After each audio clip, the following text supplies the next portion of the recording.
Hello, my friend. It's kind of a weird thing, this life experience that we're having in these bodies, which I refer to as the meat suits. Not to be disrespectful toward the bodies, they're an amazing thing. They're just a temporary vehicle for our consciousness or our soul.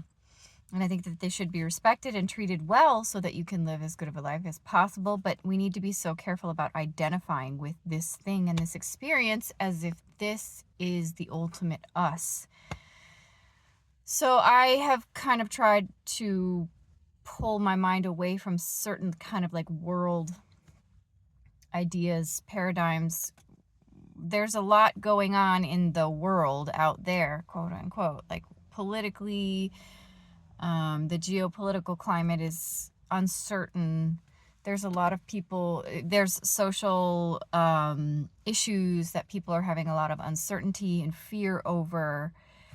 And I want to remind you, the power is with you. Do not buy the lie that the power over your life is out there. It's with you. The mind has all kinds of ideas about what there's all these fears and there's all these different ideas about what should and shouldn't be and things like that. I've been on this spiritual awakening path. It's been a process, but I promise you it works. When you are dedicated and you are authentic with yourself, it's sort of like, oh, I remember when my kids were really little and I took them to go to do the preschool stuff where you would go with them as parents. ECFE, I think is what they called it. But they talked about this thing called the spirals of development regarding child development.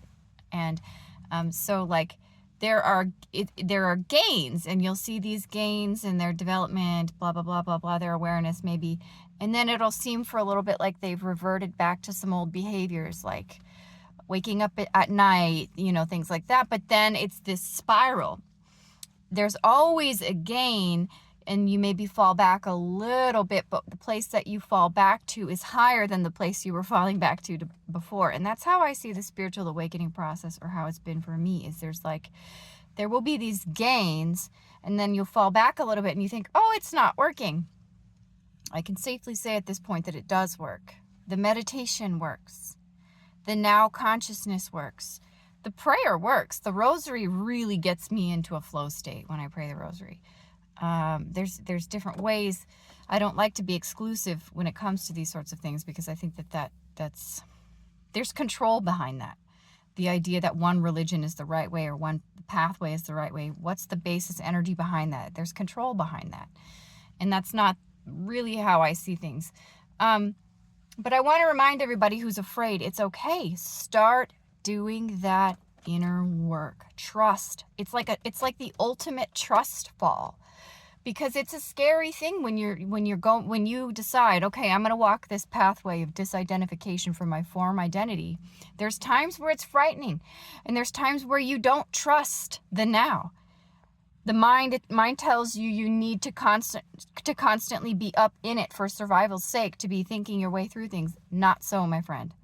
You get things done way more efficiently when you pull out of that form identity. This is a huge opportunity for a leveling up for a large number of people on their awakening path. This uncertainty, these changes in the world, things got to get shaken up. Old systems have got to get broken down in order for us to move into a different reality, to create a better reality based on better values. And I'm not talking about conservative values. That's all ideology also. So I don't like thinking of things in terms of liberal and conservative, because I think that it's counterproductive. Love-based values, and everybody is going to have their own unique set of values. When the more people disidentify from the form identity, that's what's so beautiful. Is we're not all going to have the exact. I mean, they're all going to be similar enough. A love-based way of existing, a compassion-based way of existing, not based on control over others. We're still so with the Trump, his speech where he was talking about all the different things he wants to do during his presidency. I don't know the name of that speech, but you guys probably all saw it. There was a fair amount of control within that speech, within people's personal lives, which I don't feel resonates as truth, but I want to remind everyone that it is going to be okay. Like, I really do think this is the right pathway to that better version of reality that we all want.